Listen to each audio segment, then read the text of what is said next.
We're here to protect you and the ones that you love. It's a good feeling to know that our efforts aren't going unnoticed. It actually brought tears to my eyes to know that we have this support. You're welcome. I must just say, you're welcome.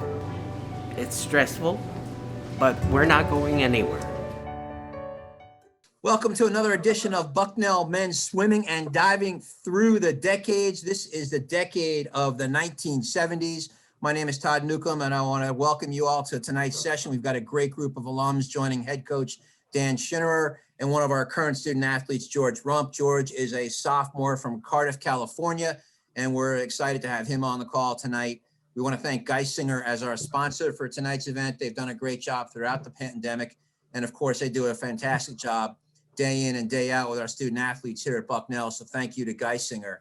I want to get right to our introductions, and I'm going to turn it over after that to head coach Dan Schinnerer. So our first guest from the class of 1972 is Peter O'Keefe. Peter was a team captain during the 71-72 season. He was an NCAA Division I All-American in the 100 back in 1971, one of only 3 University Division All-Americans in school history. He was a 6-time Middle Atlantic Conference individual champion in freestyle events and a 4-time champion as a member of winning relay units in the 400 and 800 freestyle relays. He held shared 8 school records at the time of his graduation, and he placed in the top 9 in the backstroke at the Eastern Championships 5 times. He won the Deerstein Door Award as the team's MVP in 1972. He won the Christy Mathewson Award at the department's senior awards dinner, and he was inducted into the Bucknell Athletics Hall of Fame in 1984. Our next guest from the class of 1974 is Bob Richards. Bob was the team captain during the 73-74 season. He holds the school record on both the 1 meter and 3 meter boards in the 6-dive format and ranks second all time in both boards in the 11-dive format. He set and held the 1 meter dive record in the Freeze Rook pool until it closed in 2002.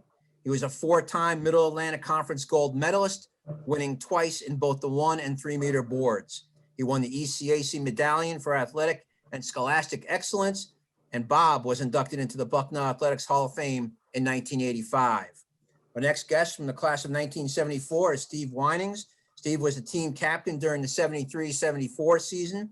He was an NCAA Division I All-American after finishing 8th in the 50 free at the 1971 NCAA Championships, the highest finish ever by a Bucknell swimmer. He won 6 Middle Atlantic Conference gold medals, including the 50 free in 4 straight years, to become the first swimmer in MAC history to win an event 4 years in a row. He also won 7 more MAC titles as part of relays, including 4 in the 400 free relay. He won the Deerstein Door Award as the team's MVP in 1974, and he was inducted into the Bucknell Athletics Hall of Fame in 2008. Our next guest from the class of 1975 is John Lyons. John is a native of Lewisburg, Pennsylvania. He was a team captain during the 74-75 season, helping guide the Bison to the conference title in their initial season in the ECC. He placed at the conference meet 10 different times, with his best showing a 3rd place finish in the 200 fly at the 1972 MAC Championships. John won the Deerstein Door Award in 1978 as the then assistant coach for the Bison. Our next guest is Roger Schwanhausser. Roger was the team captain during the 74-75 season. He won 4 individual conference titles, including the 200 IM in 3 of his 4 years. And he was also part of 10 gold medal winning relay teams, including the crown in the 800 freestyle relay all 4 years. He graduated with school records in the 100 back and 200 IM, while his sons, in 2003, also swam for the Bison and set school records in the 100 and 200 breaststroke. They are the only father-son combination in school history in any sport to have held school records. Roger won the Deerstein Door Award as the team's MVP in 1975, and he was inducted into the Bucknell Athletics Hall of Fame in 2002. And our final guest from the class of 1978 is Dan Richards. Dan was the team captain during the 77-78 season, helping lead the team to a 6-3 dual meet record and another ECC championship. He won the 1,000 free 5 times in dual meet competition. He scored at the ECC championships all 4 years, with his best showing a 2nd place finish in the 1650 free in 1978. In that race, he set then school records for both the 1,000 and the 1650 free. So Dan, this is a great group. I'm going to turn it over to you. Let's have some fun.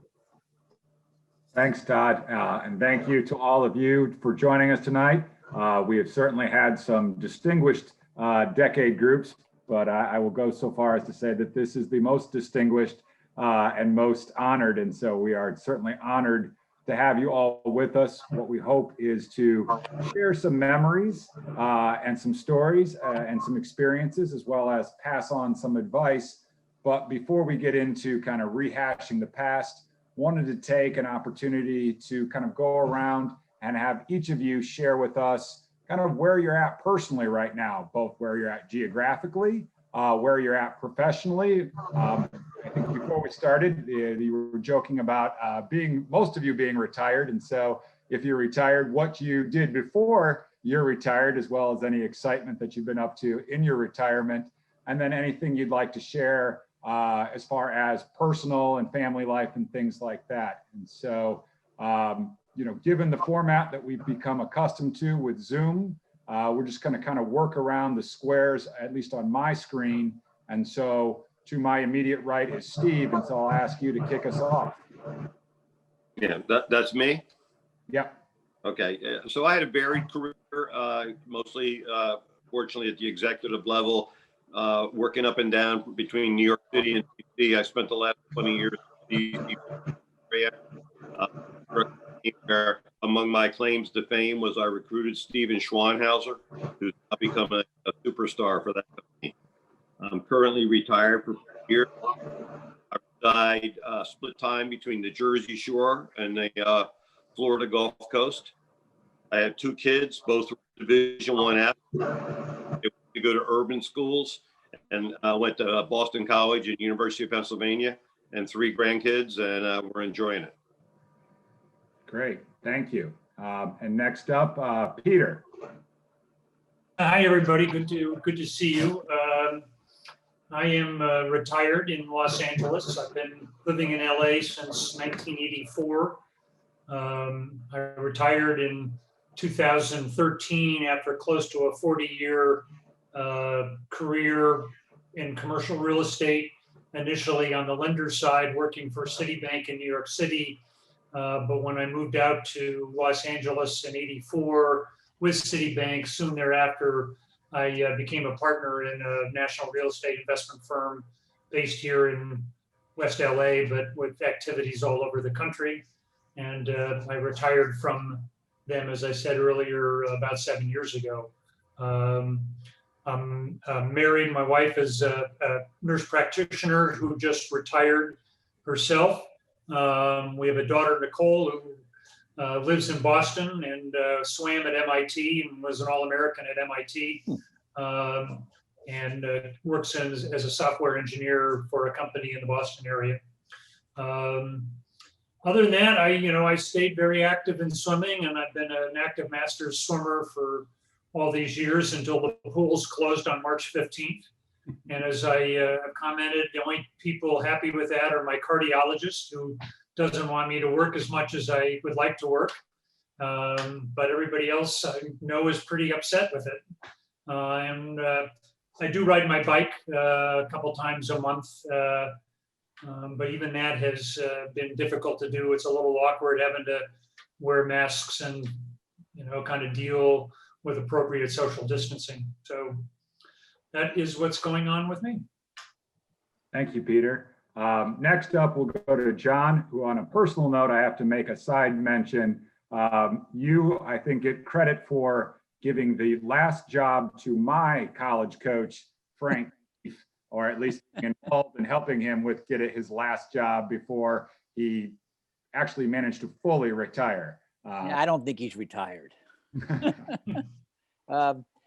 So I've spent, since I spent pretty much my whole life in college athletics, coaching and teaching and working. The last 39 years, I was head men's and women's swimming coach at LaSalle for 20 years, and then I went over to the other side and became an athletic administrator.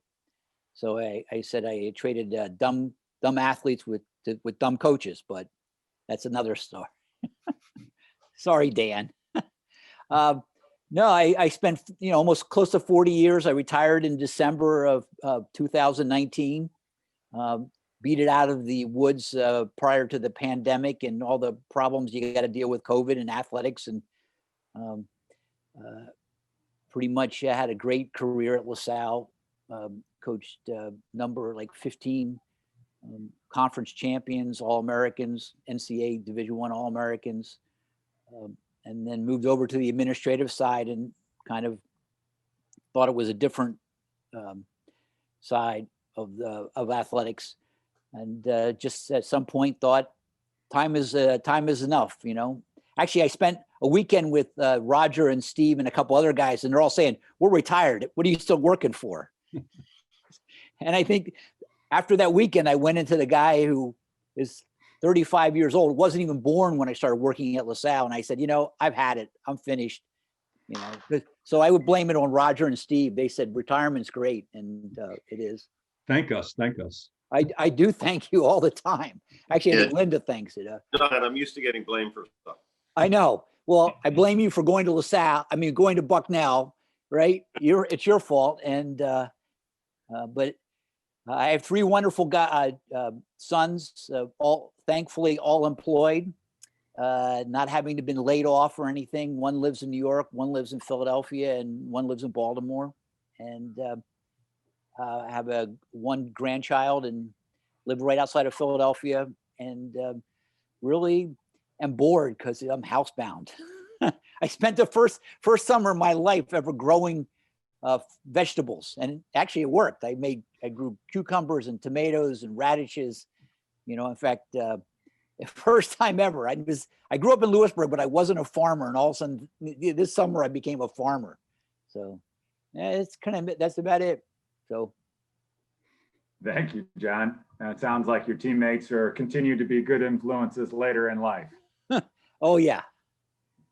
So next up, Bob. Yeah, hi, Bob Richards. It's a pleasure to be with such an esteemed group. And I'm ashamed to say that I'm still working. I'm an orthopedic surgeon from Chambersburg, Pennsylvania. I had just a great career at Bucknell and so many friends and so many memories. Went to Temple Medical School, joined my dad in his practice in Chambersburg in 1983. And have enjoyed it ever since. I plan to hang in there probably for 2 or 3 more years.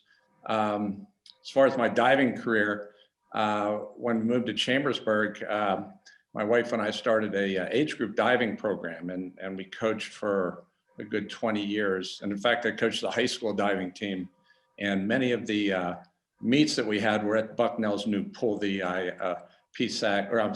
Pennsylvania Athletic Association had their state meets there every year, and it was fun to be there at their new facility. I have 5 kids, 9 grandkids. I'm proud to say that all my kids could do any sport, but they had to dive, because I married Cindy, who was an All-American diver at Westchester, and we figured they got to be good at diving. So they all dove. My oldest daughter dove at Notre Dame. My other daughter, all the other kids dove in high school and also at Westchester University. We ran into John Lyons multiple times at LaSalle during meets, and John just did a terrific job as a coach and as an athletic director at that school. Dan, your wife's going to do great with that total hip. The way they're doing it now, it's fantastic, and she's going to have a great result. Thank you. Thank you. Now, not only do you get to connect, you get to share medical advice on this. That's great. And it's great to hear, the influence you had on your children. Speaking of influence on children, Roger, not only do you and your son have the honor of both being school record holders, you were both, I think, the only father-son, and correct me if I'm wrong, Todd, to be on the decades calls, certainly for swimming and diving, but perhaps across any sport. So that's great. And your son was sharing his recruiting process, which he claims started in the womb, though he did say that he fought it for a while. But at any rate, it's great to have you, and tell us a little bit about kind of where you're at right now. Yeah, sure. No, it was definitely a Bucknell swimming household growing up for him. And, You know, I tried not to put any pressure on him, but frankly, he got really well recruited by the team when he went in to do his trip. For me, you know, after graduation, I married the former Carol Merriman, Bucknell 75, and then started a career in information technology. I worked for IBM for about 26 years in a series of consulting and sales management jobs. Retired from IBM at age 55, went back to work for a hosting company up in Boston where I was the global head of operations, sort of a COO job. We sold that business after I'd been there 3 or 4 years, and Cognizant asked me to come in and start their hosting and data center outsourcing business. So I did that and then finally retired about 5 years ago. Yeah, Stephen was a swimmer. My daughter, Lori, was also a swimmer. Went to Northwestern in the Big Ten and was captain of that team. Both had great careers. I've got 4 grandchildren at this point, and 1 more on the way in around Thanksgiving time. So it's been a great life. We've been really fortunate. That's great, and congratulations. And our final guest, you know, I'm going to give Todd a little trouble. He didn't get into the postgraduate swimming career accomplishments, and certainly, you know, we call it postgrad work, right? Postgraduate swimming accomplishments, but just for our audience, worth noting that Dan Richards is amongst many open water swimming teams, a member of the English Channel Crossing Club. So I put that out there, but tell us about your other things you've been up to since your Bucknell times and your postgraduate career. Thanks, Dan. That's very kind. I appreciate that. First of all, Bob and I are not related, but our dads did go to Temple Medical School together. I did not along with Doug Burns's dad. I'll be darned. Okay. And my father was also an orthopedic. But I graduated in 1978. I married another Bucknell swimmer. Her name was Chris Peter-John when she was at Bucknell. I think we were the first men's and women's swimmers to actually get married, and she was also a member of the first women's varsity team. She was a butterflyer there. We were both in graduate school at Duke. She was in law school. I was in business school. We then ended up in Greensboro, North Carolina, about 3 years, and then I got transferred. I was with KPMG, the international accounting firm. I got transferred in 1984 to Memphis, where we still live today. Chris came over and went to work for this new airline shipping company that was about 10 years old called FedEx. And she then spent 36 years there, including the last 15 as their general counsel. We're both retired. We live just outside of Memphis. And we were in Australia when all of this started back in February, and we were watching TV and wondering what the hell people were doing, having to find toilet paper everywhere. We were on a cruise ship where there's all the toilet paper you wanted, but I'm very fortunate to be here. I kind of feel like I'm the least successful of all these guys here. I was thinking about it coming on. I only wished I could have had 1 more year with Lyons as my coach, because I did really well the last year with John. The problem would have been I would have had to spend another year with Carpuck, and that was something that I probably didn't want to do.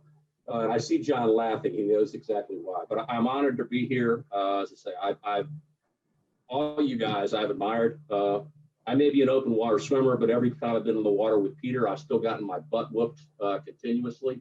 He gets out after an hour. That's the only thing I have as a claim to fame, is that at least I stay in a little bit longer. Thank you much for having me. Well, thank you, everybody. And, you know, that's another theme that has come up throughout the decades call, is the number of couples or married couples that have come out of Bucknell. We've asked that survey a few times around, and it's I think, awesome to see that as well.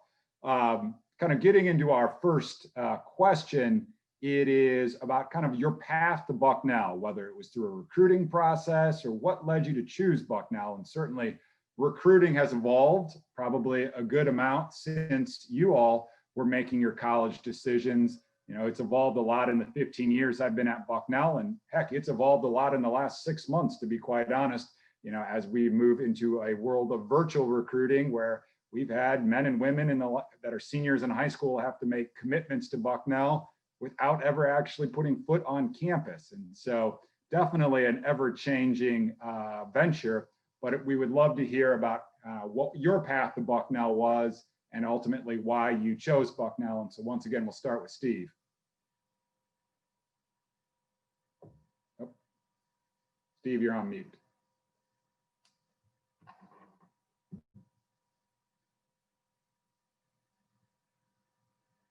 Yeah, I was paying attention and got on mute. Hey, I'm going to defer to Peter. Let Peter go first because he was recruited before the rest of us. I'll go second. Okay, we can do that. We'll try to go in order here. Well, my process was interesting, and some of you may not know this, but certainly Dan and George wouldn't know it, but I grew up in Albany, New York, and went to the Albany Academy. You've heard a couple people on this phone call won the Dürstein Dorr Award.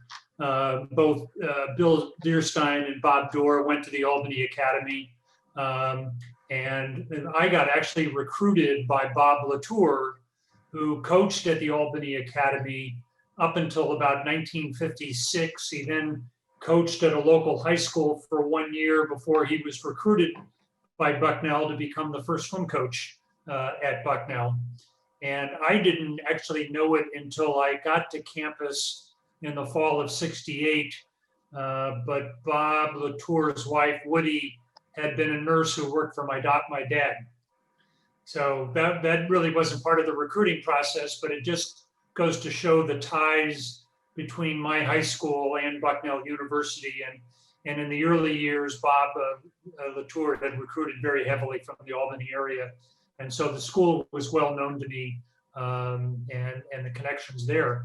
And actually, the very first plane flight I ever took in my life was my recruiting trip on a 2-engine Mohawk Airlines plane that went from Albany, had to stop and refuel in Scranton, and then continue on to Williamsburg, where Bob Latour then picked us up, myself and a classmate. And had our weekend at Bucknell, and then flew back. My teammate ended up going to the University of Pennsylvania, but I ended up at Bucknell and was, but it was, Bob then became athletic director between recruiting me and my arriving on campus, and they hired Dick Russell, and I was Dick Russell's first swim team. And back then, freshmen were still not eligible to swim for the varsity team. So we had 4 high school All-Americans on my freshman team, none of whom, only two of us actually swam all 4 years. The other 2 were, how can I put this kindly, a bit flaky, and we'll just leave it at that. And you know, I think like a lot of schools, there were All-American swimmers running around campus who never swam, and every school has them for whatever reason. So that was my recruiting experience. Now, Steve, you're up. All right, so that reminds me of Bob Whitty. Yeah, that would have been one of the 4. Right, yeah, state champion in Pennsylvania. Never swam at Bucknell, right? 1 year. 1 year. Yeah. So mine was that I went to the high school states there as like a 10th, 11th grader. And that was the first time I'd ever been to the campus. And I remember all the guys older than me laughing when I said it was a neat campus. They said, "Don't worry, you'll never get in." So they told me to forget it. And then a year later, I went to Mercerburg Academy, which became almost a feeder school because Bob Richards came from there, Trizick came from there. And at Mercerburg, Coach did something that I thought was somewhat unusual and ahead of his time. He had a great direct mail program. I'm sure we all got that direct mail. It was, a form letter and a nice glossy brochure. In the form letter, he called me a student athlete. I think that was the first time in my life anyone had ever called me a student. That enamored me. And then when I opened up the brochure, he said something else that was unique. And he said it was standing room only in the stands. I'm thinking, man, people will actually go to the meet. So here I was, I had the opportunity to go to a good academic school, a good swimming program, and 3 hours from my parents. So it made a whole lot of sense. But the irony is I never did a recruiting trip. The first time I was on campus after I decided I wanted to go to school there, to your point, Peter, was a freshman meet between Mercersburg and Bucknell freshmen. And so by the time I went to school there for the recruiting trip, I had already gone early decision and gotten in. So it was a great experience. Thank you. That's great. And it's interesting to hear that your first time at Bucknell was for a high school state meet, which is still the first exposure these days of a lot of high school student athletes from Pennsylvania. And that we are fortunate with a great facility like Kinning Auditorium to continue to host that meet. And so, yeah, is what is old is new again, or what traditions were continue on. Great. Exactly. So we'll go to Bob next.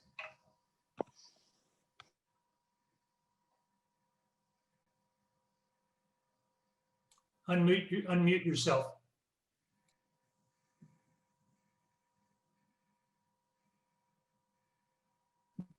Okay, can you hear me now? You're good. Okay.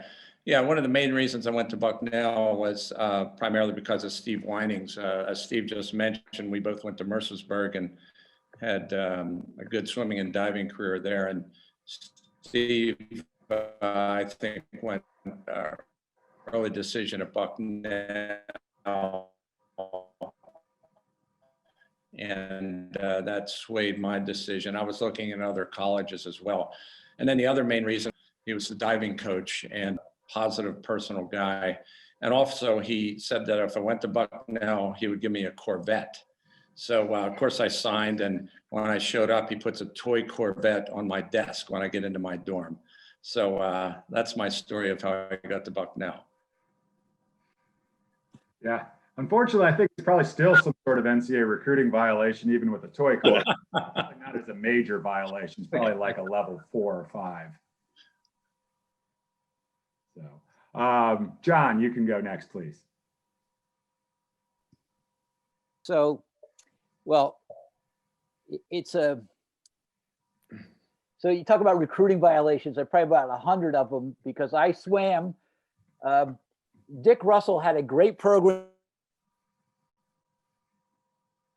Actually 3 blocks from Bucknell. And Dick Russell had a great idea where he would invite local swimmers, because in Lewisburg, there was no swimming team. We swam at the Sunbury Y, which was maybe 2 lanes. They say it's 4 lanes, but I haven't been there. But so Dick would allow the local kids. There were a couple guys ahead of me, ahead of Peter. Did you swim with Ronnie Eisler? Was he ahead of you, Peter? Larry Rose, were they ahead of you? Yeah, that name's not familiar to me. So- The only one local kid was Jack Cromer. Jack Cromer. So they're all like, Danville, Sunbury, Lewisburg. If you swam, you ended up at Bucknell. And there were a couple girls that swam, anyways. And also we actually swam with the freshman team. We weren't swimming with the varsity team practicing, supposedly. So I think when I was about 10th grade or maybe 9th grade, I started swimming with the Bucknell team. There was no recruiting violations at all, right? Dan, There were no rules then, right? Oh, there were rules. He got caught doing it, but anyways. And then I knew Steve because Steve Winings and I met each other. How old were we, Steve? 12, 13? At Lancaster Aquatic Club? I was 12 and you were 11, but you were bigger than me. Yeah, at Lancaster Aquatic Club, swim meet. Right. And And Kelly Pool, John. At Kelly Pool? Yeah, also. Yeah. So we swam together. I swam in, for a club in Harrisburg, and we swam there. And I don't know, I just ended up I think I ended up like thinking back on it, 50 years later, I probably just did it to piss off my parents because they didn't want me to go to Bucknell. They said, don't go to Bucknell, don't go to Bucknell. And the more they, and then, later on, Dan, you'll notice, like if you don't want your kids to do something, don't tell them to do the opposite, right? Like, parents walk in the campus, they go, it's great. You got to go to school here. And the more they talk about it, the more the kids going, I'm not coming here just to piss you off, right? And I think that's what happened. But I ended up there, and I think I met, Roger, did we meet each other when you were recruiting? We did. I met you in the pool. Yeah. So it's just kind of like a foregone conclusion. I'm going to go there. And then, in fact, Dan, you and Steve have something in common in the fact that you both were coached by Frank Keefe. Oh, wow. I didn't, am I muted? No, I'm not muted. Dan, I didn't know you were coached by Keith. Yeah, Frank coached me at Yale. Oh, wow. Okay. But Dan, Frank has good things to say about you. Nothing good to say about Steve at all. The best thing Frank can say about me is he doesn't remember me. Because John, I would never do long course. Right. He said he didn't like long course. I needed the turn to get my breath back. Great. And John, you'll be glad to know that the Sunbury Y pool is still there, still being utilized. It is maybe 4 lanes, but my youngest son, who's now 11, has swum practices in that pool. So it's still being used, right? Lewisburg area swim scene. But that's shocking. So we'll turn to Roger now. Well, when I started looking at schools, I wanted a kind of mid-sized school, good academics, good swimming, and Bucknell was certainly on that list, East Coast. And so compared to Peter had a first-class ride to his recruiting trip. My parents put me on the bus, a 6-hour drive from New Jersey on the bus. Anyway, I was coming out, and I was going to stay with a friend of mine from Summit, where I grew up, who swam in my summer swim club and on the Y. And Bruce Crawford was his name. Well, Bruce met me at the bus stop along with his roommate, who was Steve Winings. And so we went back to Bruce and Steve's room, and this was a 2-person Crest dorm room, as you probably all remember. Maybe not even 2 people anymore. I don't know. But clearly there were only 2 beds. So Steve decided he needed to find another place to stay for the night, and began calling girls to see if he could, bunk with them. Now he called 1, he called 2, he called 3. Now Steve's nothing if not persistent. And after about a dozen, he finally found, someone who would let him stay in, a girl that would let him stay in his room. And this was, as an impressionable high school kid, this was an intriguing part of college for me that I really hadn't quite anticipated. So Steve went off that night, came back and got me in the morning. We went off to class. And in retrospect, after, I came to Bucknell, I knew Steve. I could never figure out how Steve knew where his classroom was that morning. But apparently he did. So we went to class, walked around the campus, and, I was just, the idyllic beauty of the campus, I think, just really completely captured my imagination. I went down and talked to Coach Russell, spent a lot of time with him. As John said, got introduced to the team, met Peter, met John, and I just decided that I wasn't going to be any happier anywhere else. So I applied early decision. Coach did his magic with admissions, and they agreed to let me come. And as you can see here, I mean, these guys have been some of my best friends since then. That's great. Thank you. And rounding us out, Dan. When I was in high school, I was going to Pinecrest, one of the big prep schools down in Fort Lauderdale, and living there. And I actually got a phone call from Dick Russell. He called me at the payphone in our dorm. I got to spend a half hour on the phone with him. He had actually been trying to recruit some of the guys in my class, and they were all going to Tennessee and Washington and Michigan State. I think he finally got far enough down the list that he got to me. He actually I found out later, one of my friends, one of the seniors, did refer, said, this is the guy you need to have on your team. But we talked, and someone at a big time prep school like that, you guys, having been at Mercersburg, it was hard just to make your team because there were so many good swimmers at the time. We had one of the best prep school teams in the country at the time. But because swimming in Florida is a spring sport, we didn't have our high school meet until the end of April, early May. And I didn't want to make a recruiting trip to Lewisburg. So Coach had me come up the week after my high school senior meet. My head had been shaved, which was good because I realized when I got older, I knew there were no bumps and stuff like that.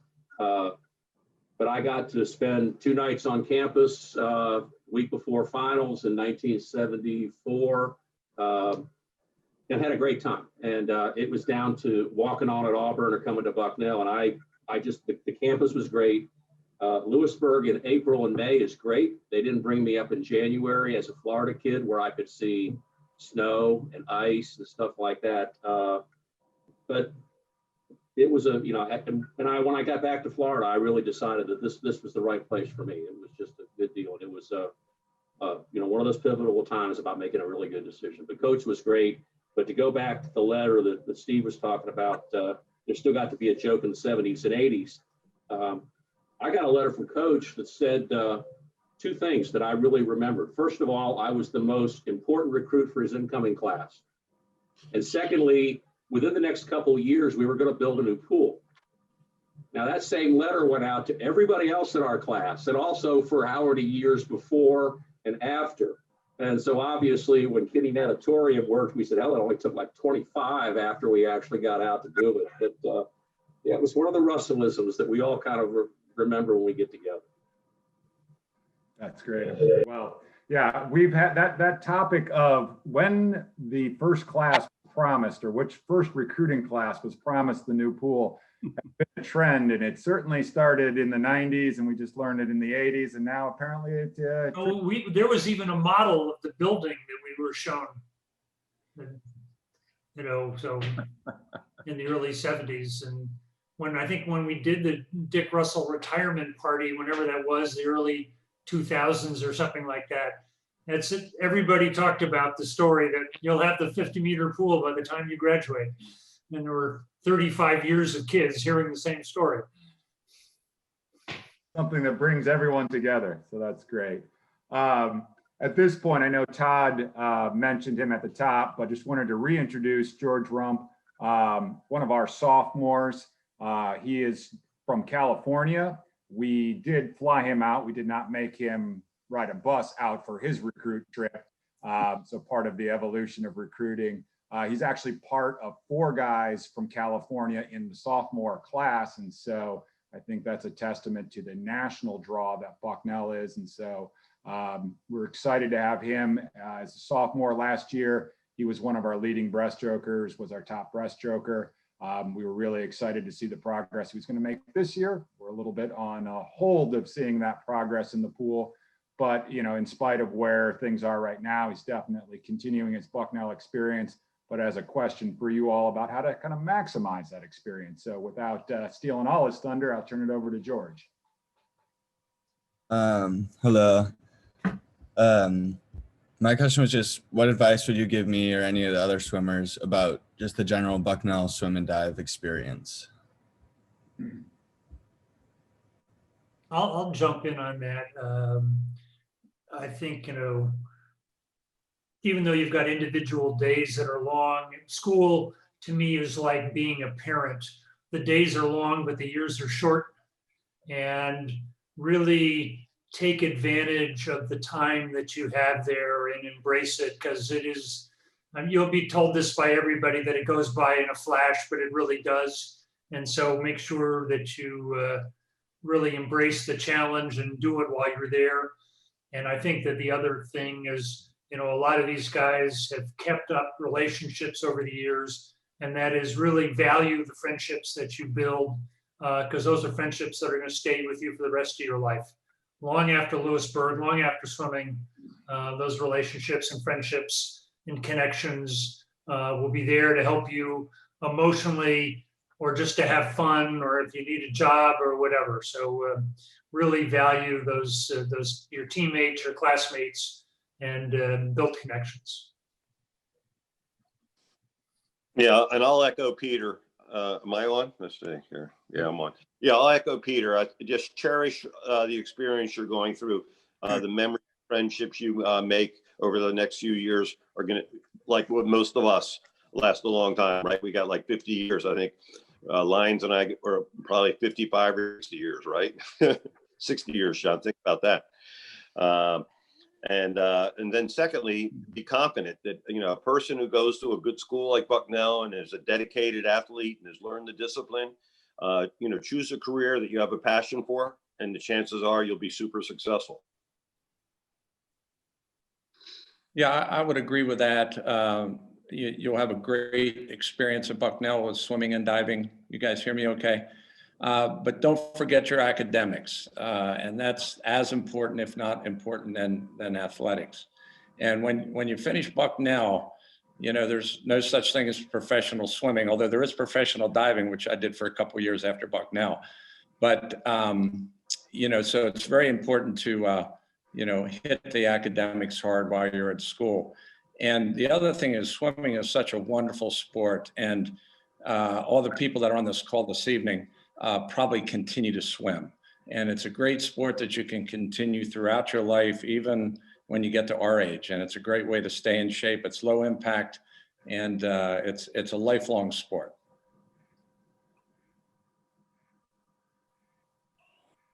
I think the only thing I'd add is, you know, I think there's a lot of distractions, or can be a lot of distractions at school. And there's, you know, I used to tell my kids, I said, you know, it's when you're an athlete, you know, you want to try to excel at your sport. You want to try to excel in academics, and you want to try to excel in your social life as well. And in order to really, I think it's really hard to do that. It's not, there's very few people I think who can excel at all that stuff. So you got to pick your spots. You know, you got to figure out how to prioritize your time, and just pick your spots, and, you know, don't let some of the good things distract you from the great things that you can accomplish.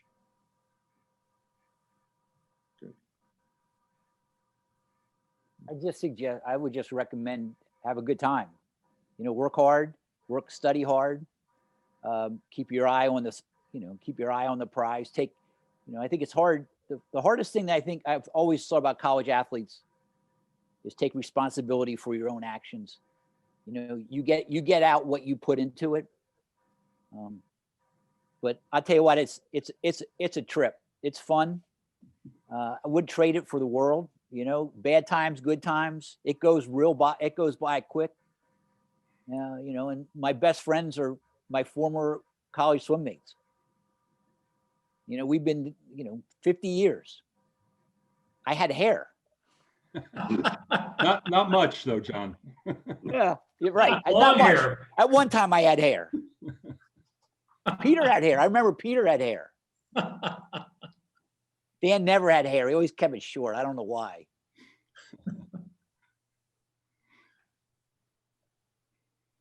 A couple of you had facial mustaches and all kinds of things. Yeah, beard. No beard. We didn't have. No one had beards on our team, did they? Yeah, in the last year, in '75, you guys all had beards. The water polo team all had beards. We did. Right, Roger? Yeah, it's true. Well, facial hair at least. Yeah. Yeah. I wouldn't. There were a lot of neck warmers. There weren't a lot of full beards. Oh, Bernie. He was a bear anyways, right? Yeah. The best Bernie story, though, for those who are on the call, this is Doug Burns, who graduated in '77. I guess it was his senior year. I think he started this back, Roger, when you guys were freshmen, but he would shave a BU in his chest the first day of taper. And he came in his senior year, and he brought a full-length mirror with him because he'd forgotten he was shaving into a mirror, and he had shaved it in backwards. And coach had to go into his office and close the door because he was laughing so hard. We thought he was going to have a coronary in the thing. But Bernie was like me, a lot of hair. And that was the highlight of taper that particular year. John, you remember that. You were coaching there at the time with us. Yeah. There was only one Burns. And you know what his problem was? He was from Chambersburg. That'll mess your head up every time. Watch it, Wino. Watch out, Steve. Richards and Burns are from the same town. Well, Dan's mention of Coach Russell again, and his name is already featured prominently in some of the discussion and the memories.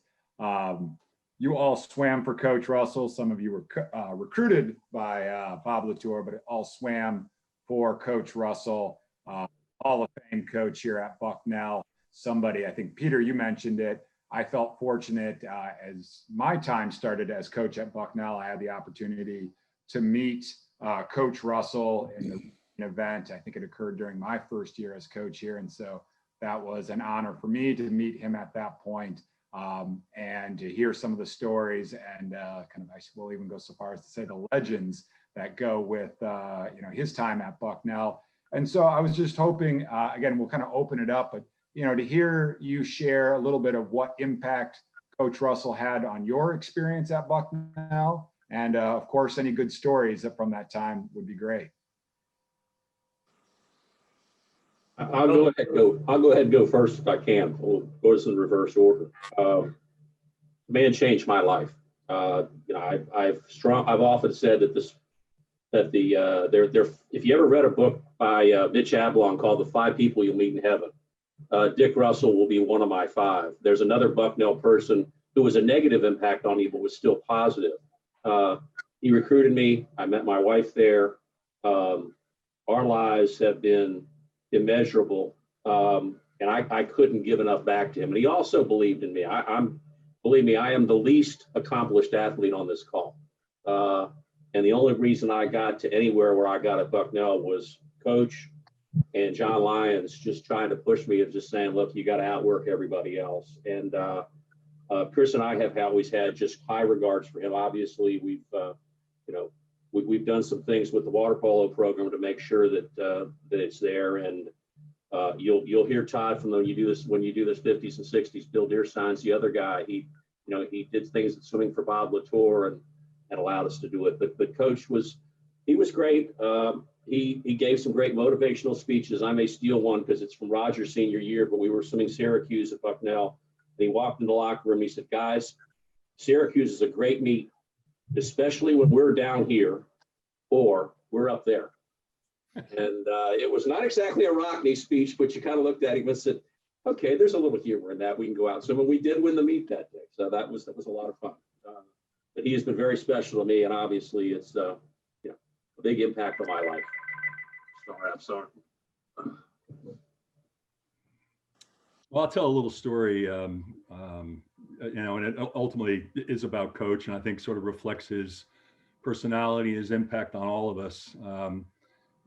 Peter was a senior when I was a freshman, and I learned pretty quickly once I got there that, Peter was dating a girl up in Vassar, and I was dating a girl up at Vassar, and so we had a couple of trips together to go up and visit there. Well, we decided before, I think it was the Rutgers meet, Pete, that I think it was Rutgers. Yep. That, Pete and I were going to get in his Volkswagen early on Friday morning. We were going to drive up to Vassar.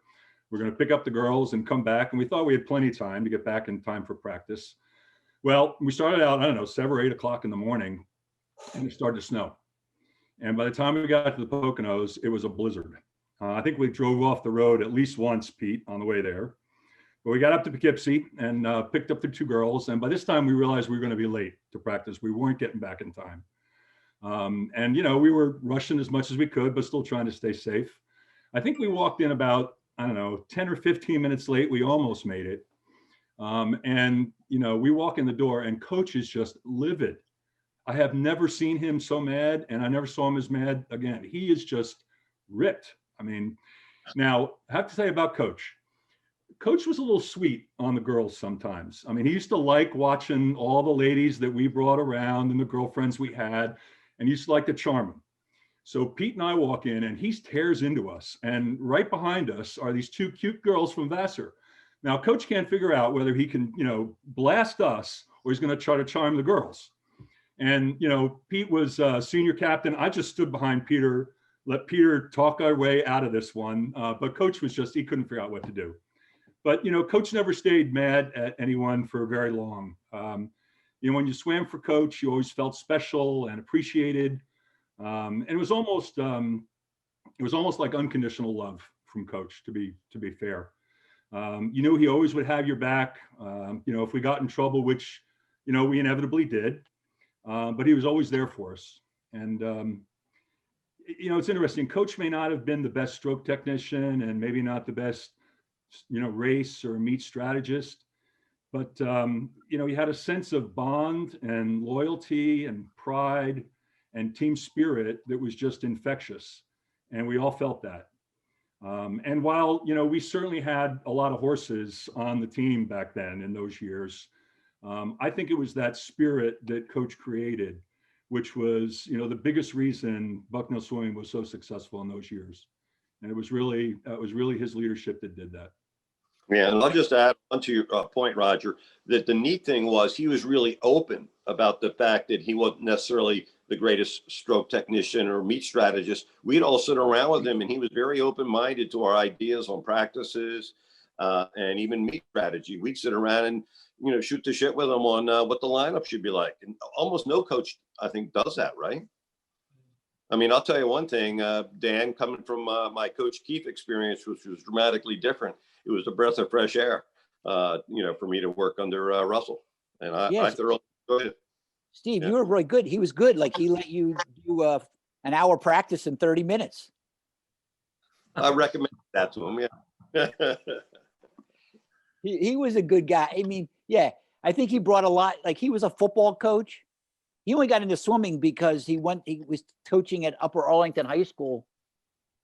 He was a JV football coach, and Upper Arlington, you know, he's a PE major at Ohio State, and Upper Arlington was dropping swimming. They're going to cut the swimming. They didn't have a coach, and he said, "I'll do it." You know, he got paid, I think, $100 or something, and he became he brought all the football stuff. Like, you know, Ray Buzzard was another guy, you know, from Tennessee, brought all this football stuff to swimming, like, you know, with the time, you know, the girl timers in the back, and it was just like this team football stuff into swimming, and it was just kind of a unique atmosphere.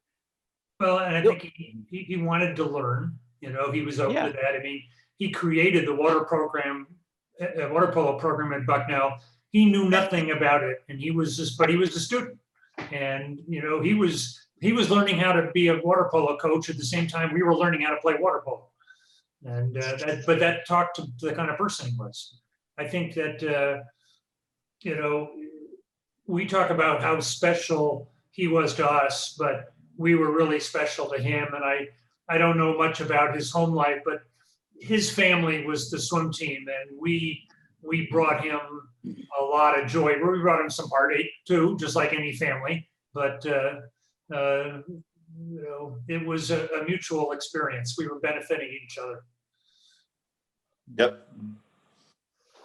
Just a few memories I have of Coach Russell. I didn't have a lot of interaction with him because I was usually on the diving board, and we worked out at the different times as a swimming team.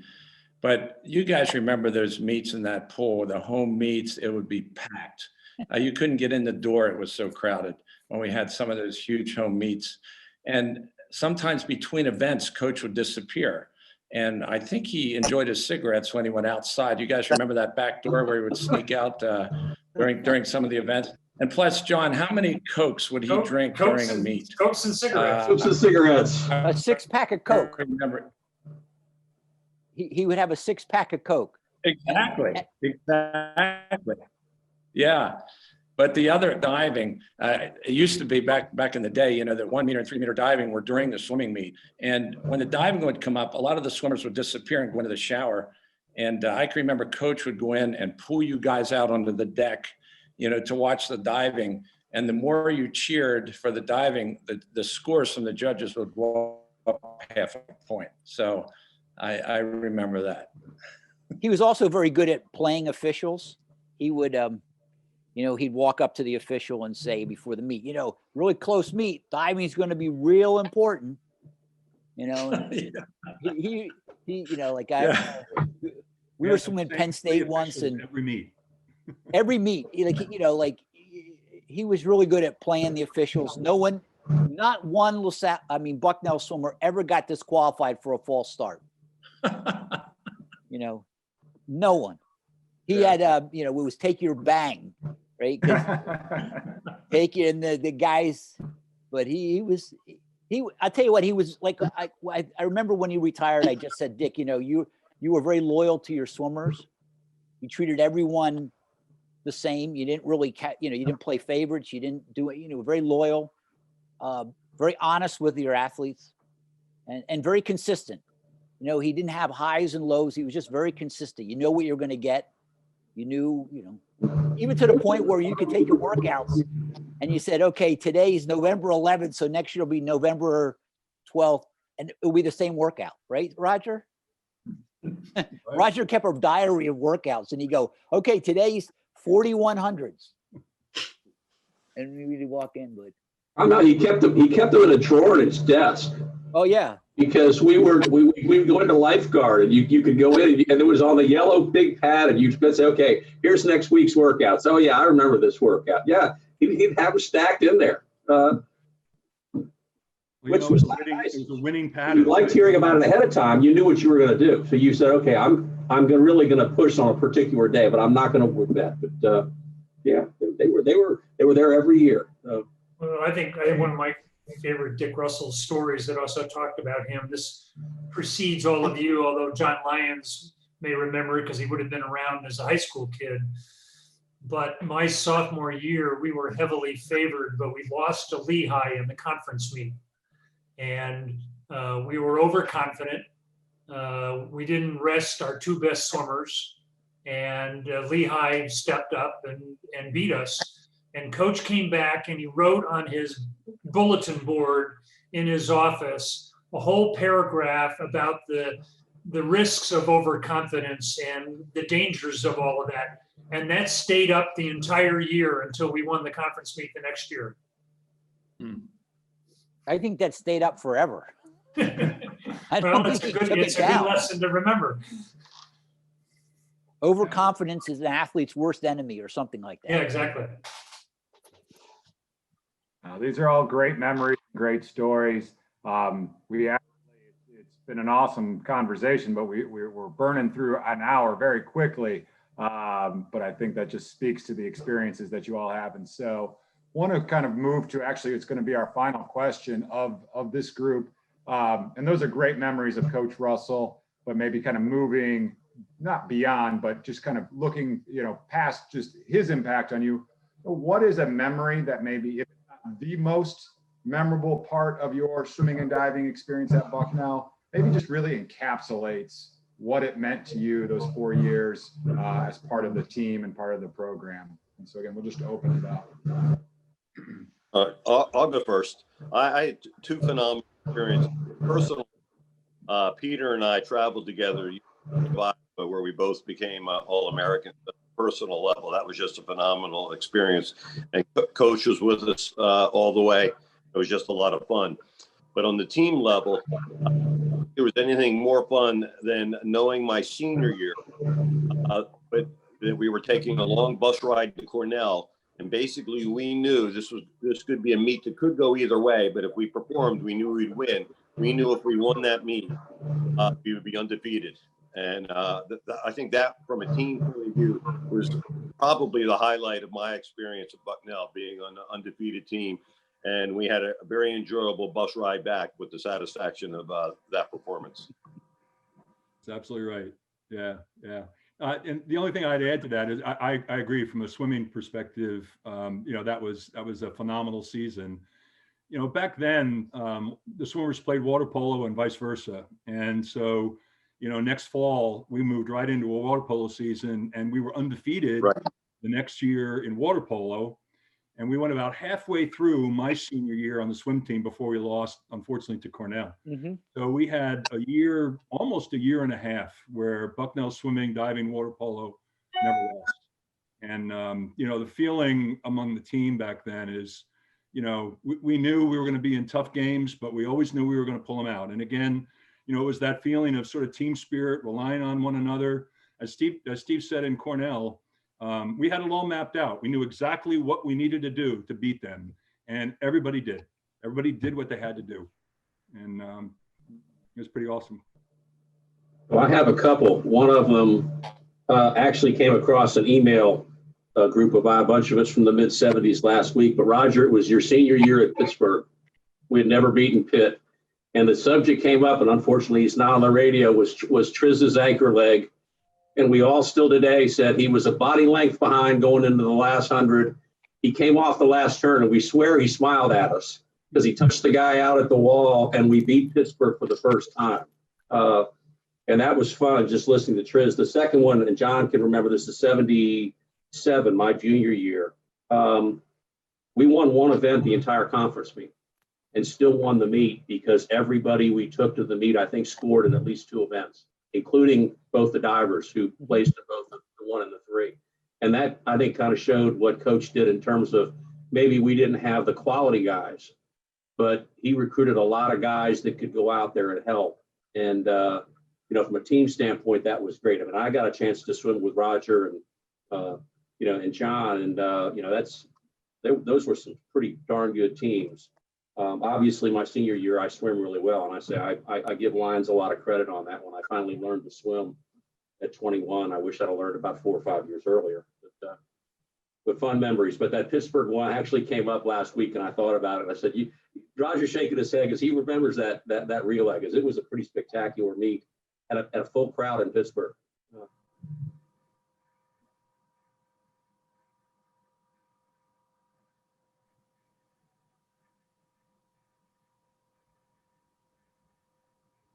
Yeah, I would just like to chime in. I think just being a part of such a wonderful organization as the swimming and diving team and water polo at Bucknell, which is a tremendous experience. And if you really look back, the best memories we have of Bucknell, at least for me, is with the swimming and diving program. And we were good. I mean, we weren't just average team. We were good, as you guys were saying. And that our junior and senior years, we really did a phenomenal event, and by winning the Easterns, or not the Easterns, but the ECACs. And I think the second most important thing that happened to me at Bucknell was I didn't meet my wife at Bucknell, but I met her through diving at Bucknell. And after Ron Jenkins retired, our sophomore year, you guys remember Pat Keel? He came on as the coach for our junior and senior year. And I can remember we were at the meet-up, and Ron Jenkins was the diving coach at Westchester, and he brought his diver, who was Cindy, and I met her at that meet, and the rest is history. And so that was probably one of the most important things that happened with my life at Bucknell. So a lot of fond memories. Sure. Yeah, we're all here. Yeah.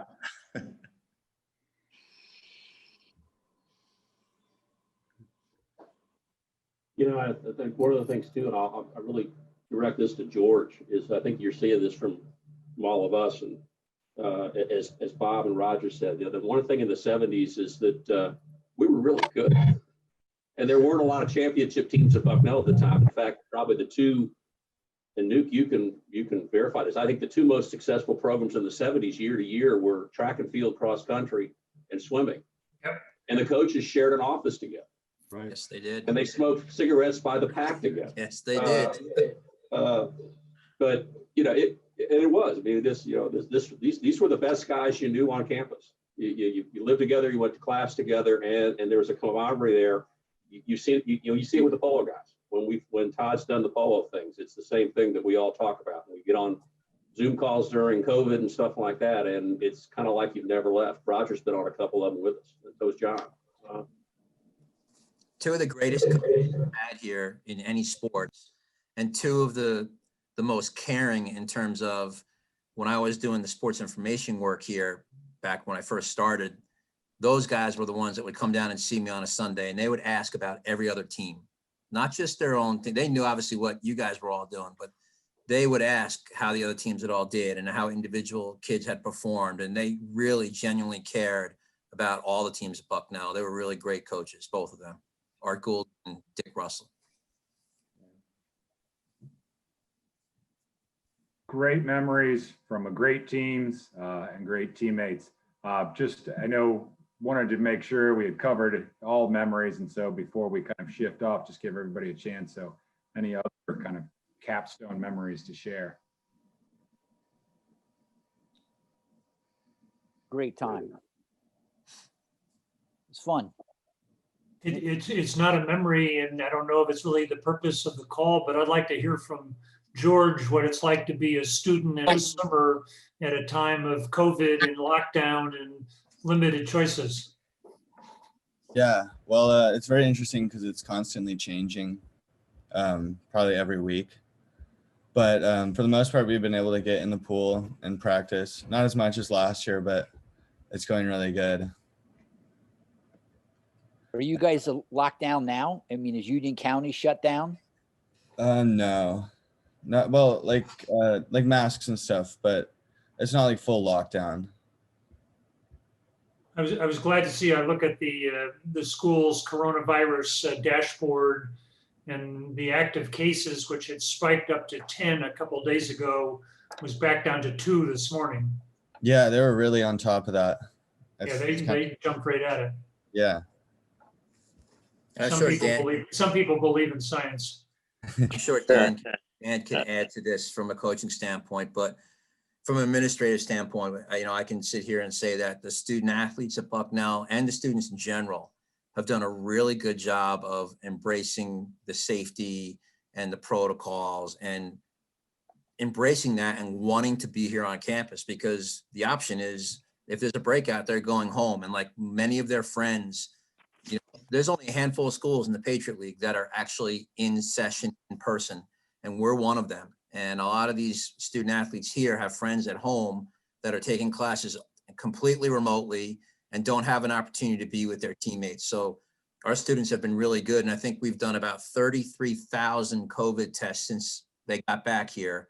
And to only have about 25 complete positives the entire time is a testament to how safe everybody's really trying to be. Yeah, and from a coaching perspective, and I think George has heard me say this a lot, and as we've moved through the semester, we've just emphasized the idea of embrace the opportunities we do have. We could sit here and talk about, oh, this would be better if we could do more, if we could train more, if we could do meets, if we had this, but that's not in our control. So let's embrace what we can do. Let's make the most of the opportunities. And so, as Todd said, the fact that Bucknell was able to bring a large majority of the students back to campus, and we're about to wrap up a successful semester, that our team has been together, and yeah, the practices have been modified and it's a different feel to it, but we're training together. These are things that not everybody has. And so we've really just kind of dug into that idea of let's be grateful for what we have. Let's be grateful for what we can do. And if we do things right, hopefully that's a step towards getting back to doing some of the things that we really want to do, like compete and swim fast and dive great and do those kinds of things.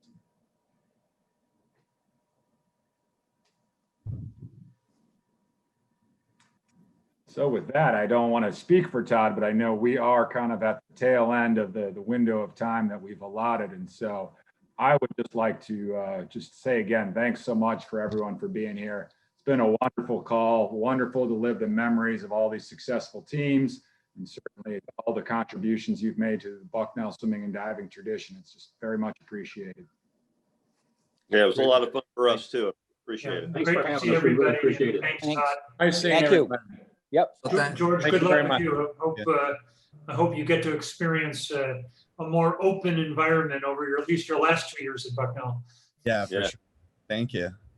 Yeah, so George, these guys stole my thunder. I'm just going to really turn attention on you for a second and, keep our fingers crossed that come later this winter or this spring, you're in that pool behind me competing in Patriot League competition. We're all keeping our fingers crossed that that's going to work out. And if it does, we'll be cheering you on. And thanks again for spending the time with us tonight. And to the alums, wow, this is one of those calls I knew was going to be a lot of fun. Dan and I will probably chat after this. I know you can see the emotion when you guys all talk about your experience here. And it's great to see that and great to hear about that. And I thank you for what you did while you were a member of the aquatics programs here at Bucknell, because in the 70s and 80s, most of you swam and played polo, and you contributed in so many different ways. And more importantly, thank you for what you've done since you left Bucknell for the programs, the swimming and diving programs, the water polo programs. And this gives me an opportunity to personally thank Dan and Chris Richards for all they've done. I'll get to Bill Deerstein on the next call, but I remember when I went and I met with Dan and Chris in Chris's office at the FedEx Corporation. I think it was the first time, Dan, I ever met you. And to watch you talk about Coach and see the emotion that, and I didn't even know you, and just see the emotion, it right then and there, I knew how the aquatics community felt about Coach Russell. So guys, again, thanks for what you've done for the program since graduating as well. And for those of you that are watching tonight that tuned in to join us, thank you for doing so. And go Bison.